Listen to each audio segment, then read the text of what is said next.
Good morning, students. Today the topic is water cycle. ठीक है नहीं? Chapter number 16. Chapter name is water and topic is water cycle. तो हम आज देखिए वाटर साइकिल के बारे में बताएंगे। इन प्रीवियस वीडियो हमने आपको इससे पहले वाली वीडियो में देखिए एवापोरेशन एंड कंडेंसेशन प्रोसेस के बारे में आपको एक्सप्लेन किया था। तो एवापोरेशन जो प्रोसेस होती है वो वाटर चेंज हो जाता है वाटर वेपर में ऑन हीटिंग। गर्म होने पर सन की हीट से भी गर्म हो सकता है वाटर और दूसरे सोर्सेज से भी गर्म हो सकता है, और हीट होने पर वाटर किस में चेंज हो जाता है, हीटिंग होने पर वाटर वेपर में। ठीक है नहीं?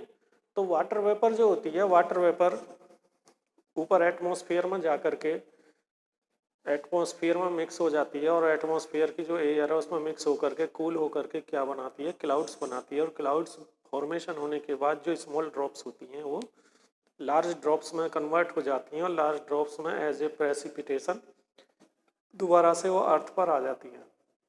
ठीक है नहीं?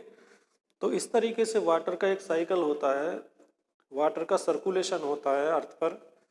जो सीज, ओशियंस या वाटर बॉडीज होते हैं, लेक्स, रिवर्स, इनसे वाटर एवेपोरेट्स होकर के सन की हीट से वो ऊपर एटमॉस्फेयर में चला जाता है वाटर वेपर के रूप में, और वहाँ पर वो क्लाउड्स फॉर्मेशन होकर के एज ए प्रेसिपिटेशन दोबारा रेन के रूप में अर्थ पर आ जाता है। इस तरीके का सर्कुलेशन ही वाटर साइकिल कहलाता है। ठीक है नहीं? तो देखिए, the constant circulation of water from the earth to the atmosphere and back to the earth again is called water cycle. ठीक है नहीं? यानी कि अर्थ से जो वाटर बॉडीज हैं उनका एक कांस्टेंट सर्कुलेशन अर्थ से एटमॉस्फेयर में और दोबारा एटमॉस्फेयर से अर्थ पर वाटर का आना ही क्या होता है, वाटर साइकिल। तो इस वाटर साइकिल में दोनों प्रोसेस जो होती है, कंडेंसेशन प्रोसेस और एवापोरेशन प्रोसेस, ये टू प्रोसेस होती हैं। और कंप्लीट वाटर साइकिल में 3 प्रोसेस होती हैं, एवापोरेशन, कंडेंसेशन एंड प्रेसिपिटेशन। ठीक है नहीं? इन तीनों प्रोसेस से होकर के वाटर सर्कुलेट होता है और वाटर साइकिल बनती है। और अर्थ पर जो वाटर है वो मेंटेन, वाटर का जो बैलेंस है वो मेंटेन इसी प्रकार मेंटेन रहता है। अब देखिए, अर्थ पर वाटर बॉडीज जैसे सीज, ओशियंस, जो बड़ी बड़ी बॉडीज हैं, रिवर्स, लेक्स एंड अदर, से सन की हीट से वाटर एवोपरेट होकर के एटमॉस्फेयर में चला जाता है। और एटमॉस्फेयर में जाने के बाद अब ये तो जाता देखिए वाटर बॉडीज से, जो वाटर बॉडीज होती हैं, ह्यूज वाटर बॉडीज हैं, बड़ी बड़ी लार्ज वाटर बॉडीज हैं, उनसे एवोपरेट होकर के चला जाता है। लेकिन कुछ वाटर जो पौधे होते हैं, प्लांट्स होते हैं, उसमें ट्रांसपिरेशन प्रोसेस होती है, उसमें से भी वाटर एवोपरेट होकर के जो पौधों की लीव्स होती हैं उनमें से वाटर एवोपरेट्स होकर के एटमॉस्फेयर में चला जाता है। ठीक है नहीं? तो अर्थ से यह अधिक ऊंचाई पर जाकर, जो ज़्यादा हाइट पर जाकर के क्या बन जाता है, कंडेंस हो जाती है, ठंडी हो जाती है जो वाटर वेपर होती है। जब अर्थ से अधिक हाइट पर जाती है ऊपर तो ये कूल डाउन होती है। ठीक है नहीं? कूल डाउन होकर के इसमें जो मूविंग एयर होती है, वहाँ पर हवा चलती हुई होती है, वो अधिक ठंडा कर देती है इसको, वाटर वेपर को। और वहाँ पर यह कंडेंस होकर जो टाइनी ड्रॉपलेट्स होती हैं वाटर की, उनमें वाटर वेपर कन्वर्ट हो जाती है। जो वाटर वेपर होती है वो किस में चेंज हो जाती है, जो टाइनी ड्रॉपलेट्स होती हैं। क्योंकि जब ऊपर ज़्यादा हाइट पर जाती है वाटर वेपर, तो वहाँ पर जो एयर चलती है, मूविंग एयर, उसके कांटेक्ट में आकर के वो किस में, वाटर वेपर कंडेंस हो जाती है, किस में, टाइनी ड्रॉपलेट्स में। लेकिन वो टाइनी ड्रॉपलेट्स जो होती हैं, कभी कभी जो छोटी छोटी ड्रॉप्स होती हैं, वो बड़ी बड़ी यानी लार्ज ड्रॉपलेट्स में कन्वर्ट हो जाती हैं, मिक्स होकर के एक दूसरे में आपस में जो छोटी छोटी बूंदें होती हैं वाटर की, वो किस में कन्वर्ट हो जाती हैं, बड़ी ड्रॉपलेट्स में, लार्ज ड्रॉपलेट्स में कन्वर्ट हो जाती हैं, और कन्वर्ट होकर के वो क्लाउड फॉर्मेशन करती हैं वहाँ पर। ठीक है नहीं? वो डस्ट के साथ मिक्स होकर के एटमॉस्फेयर में क्या बनते दिखाई देते हैं, हमें क्लाउड्स के रूप में वो फ्लो करती रहती हैं, फ्लोटिंग करती हैं। अब स्मॉल वाटर ड्रॉपलेट्स मिलकर बड़ी बड़ी लार्ज वाटर ड्रॉप्स में बदल जाती हैं। ये हैवी वाटर ड्रॉप्स अर्थ पर रेन के रूप में गिरती हैं। जो छोटी बूंदें होती हैं वो मिक्स होकर के कई कई बूंदें मिक्स होकर के वो बड़ी बड़ी लार्ज ड्रॉपलेट्स बन जाती हैं और वो अर्थ पर रेन के रूप में गिरती हैं। ठीक है नहीं। The process of water drops coming back on the earth in the form of rain, hello, snow is called precipitation. यानी जो प्रोसेस होती है वाटर ड्रॉपलेट्स जो वाटर ड्रॉप्स के रूप में दोबारा से रेन के रूप में, हेल के रूप में या स्नो के रूप में दोबारा से अर्थ पर आता है, उसी को प्रेसिपिटेशन कहते हैं। The process of water drops coming back on the earth in the form of rain, hello, snow etc is called precipitation।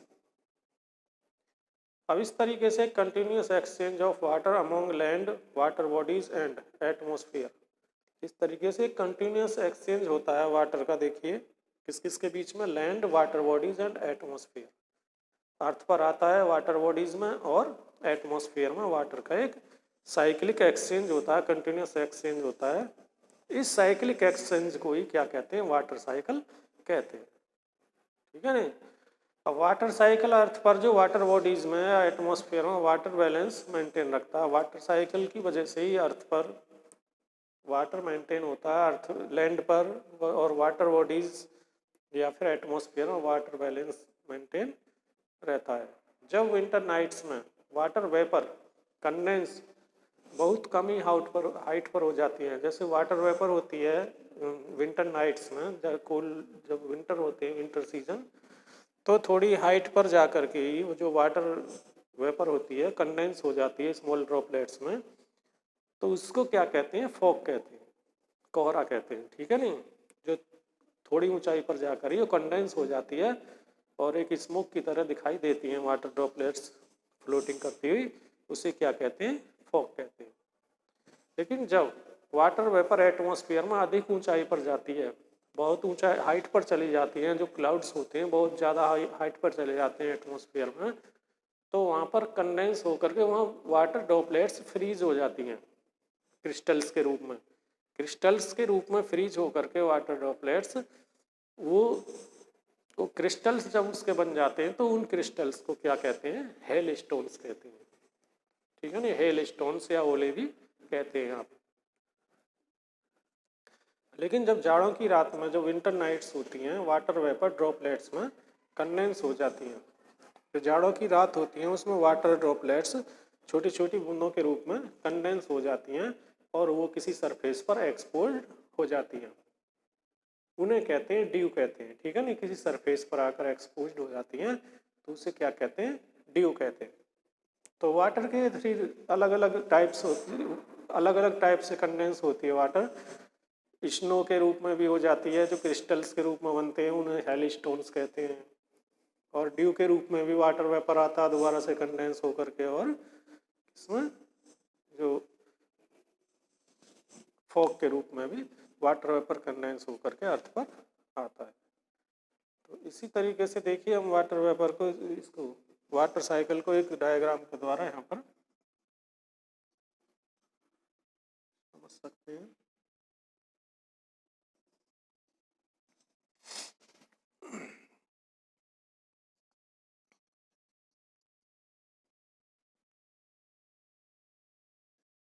Snow, जो माउंटेन्स होते हैं, lakes,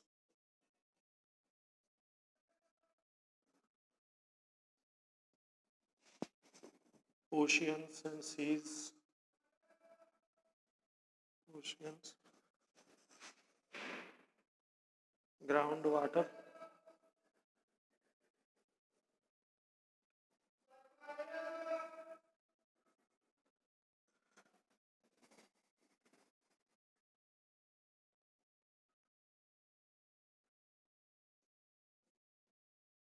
%80 evaporates from oceans.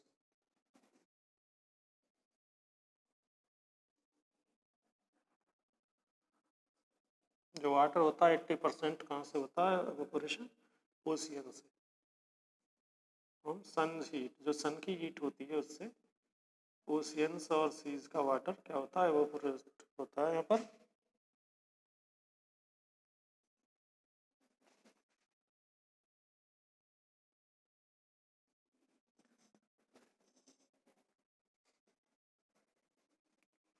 Condensing water vapour, जो water vapour ऊपर जाती है atmosphere में वो condense होती है हाइट पर जाकर के। कंडेंस वाटर वेपर, सिंग वाटर वेपर,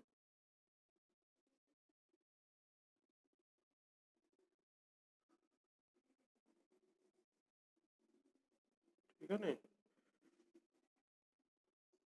कंडेंसिंग होकर के यहाँ पर क्या बनाती है? Clouds formation. जो क्लाउड फॉर्मेशन होते हैं यहाँ पर, जो स्मॉल ड्रॉप्स होती हैं,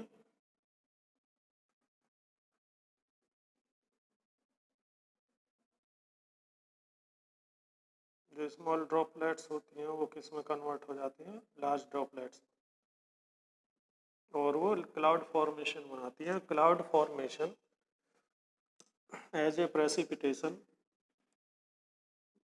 स्मॉल ड्रॉपलेट्स के रूप में प्रेसिपिटेशन प्रोसेस की वजह से, प्रेसिपिटेशन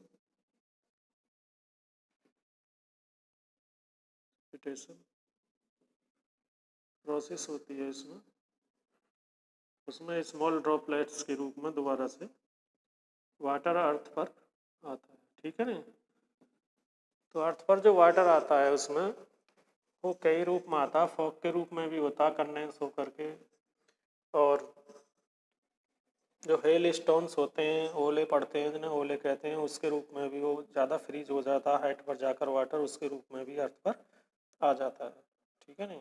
और ड्यू के रूप में, जो सुबह को आप देखिए प्लेग्राउंड में जाते हैं वॉकिंग करने या घूमने के लिए, तो आप देखते हैं कि जो वहाँ ग्रास होती है उसके ऊपर जो स्मॉल ड्रॉप्सलेट्स होती हैं कलेक्ट, तो वो कहाँ से आती हैं? वो ड्यू होती है, ठीक है नहीं। वाटर वेपर होती है जो पौधा से, प्लांट से जाती है, उसमें लीव से एवोपोरेट होकर के, और वो थोड़ा सा हाइट पर जा कर के स्मॉल ड्रॉपलेट्स में कंडेंस होकर के उसके रूप में दोबारा से अर्थ पर, अर्थ की सरफेस पर एक्सपोज्ड हो जाती है, ठीक है नहीं। तो जो वाटर का साइकिल होता है, वाटर क्या होता है, जो वाटर के जो वो होते हैं वाटर बॉडीज, उनसे वाटर सन की हीट से इवोपरेट होकर के कहाँ जाता है? एटमॉस्फेयर में। एटमॉस्फेयर में हाइट पर जाकर के वो एयर के कांटेक्ट में,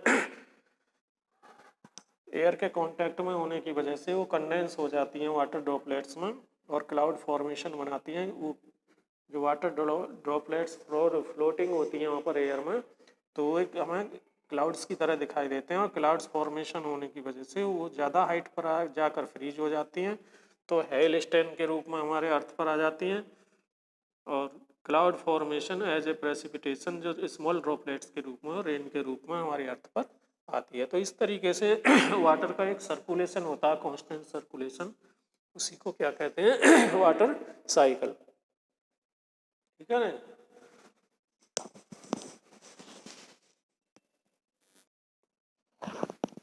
next topic is sources of water. Sources of water,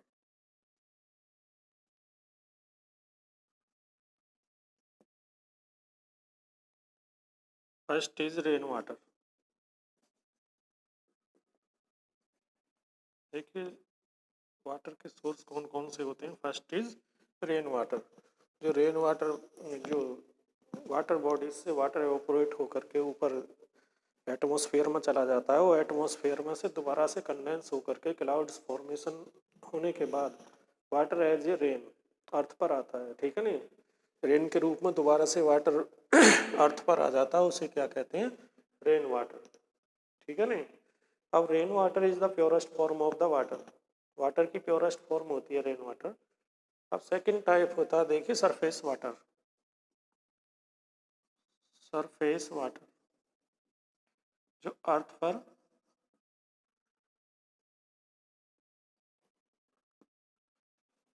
जैसे ओशियन, ओशियन जो सरफेस वाटर है, ओशियन, सीज, लेक्स, streams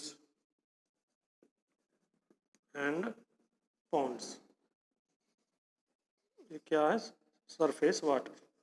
जो पॉन्ड्स होते हैं इनमें ओशियंस है, सीज, लेक्स, स्ट्रीम्स, इन सभी में कलेक्ट रहता है यहाँ पर। Number three source of water है ग्राउंड वाटर। ग्राउंड वाटर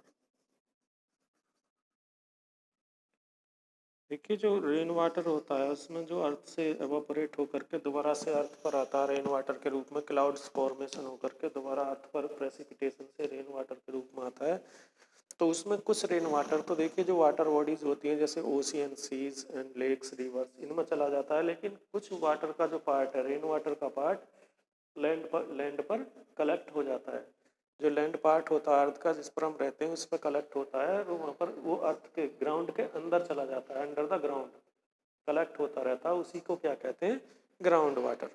ठीक है नहीं? अब the water so collected under the ground is called ground water. The level of water under the ground is called water table.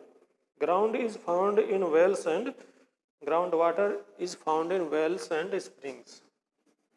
Wells and springs,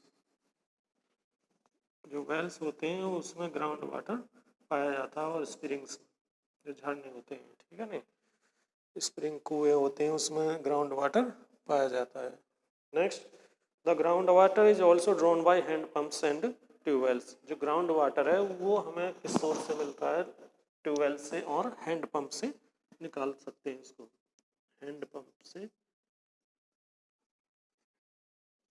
and tube wells. ठीक